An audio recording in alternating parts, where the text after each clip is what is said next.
So ఎక్కువ మంది students మనం రెగ్యులర్గా చూస్తే వాళ్ళు ఈ ఊప్స్ కాన్సెప్ట్స్ చాలా స్ట్రాంగ్గా నేర్చుకుంటారు, థియరిటికల్గా నేర్చుకుంటారు.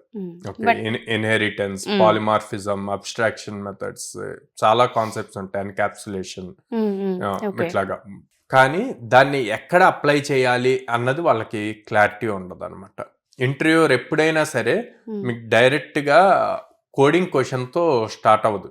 టిఆర్ రౌండ్కి వెళ్ళి టెక్నికల్ రౌండ్కి వెళ్ళినప్పుడు వాడు స్లోగా తీసుకెళ్తాడు. సో ఫస్ట్ ఈ క్వశ్చన్స్ అడుగుతారు.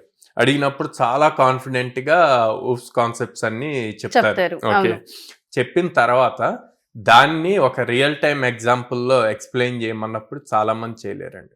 అక్కడ ఇక్కడ ఈ వీడియో గనక ఫైనల్ ఇయర్ స్టూడెంట్స్ చూస్తూ ఉంటే వాళ్ళు ఆల్రెడీ క్యాంపస్ ప్లేస్మెంట్స్ లో ఇది ఫేస్ చేసి ఉంటారు.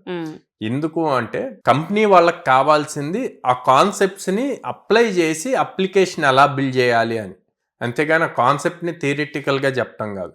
సార్ మరి మాకు ఉందే అవి కదా, మేము థియరీయే కదా నేర్చుకునేది అంటే, ఎస్, ఎడ్యుకేషన్ సిస్టంలో అంతవరకే ఉంటుంది. బట్ కంపెనీ ట్రెండ్కి తగ్గట్టు చేంజ్ అవుతుంది కాబట్టి మనం ప్రాక్టికల్గా నేర్చుకోవాలి, నేర్చుకొని ఇంటర్వ్యూస్ క్రాక్ చేయాలి.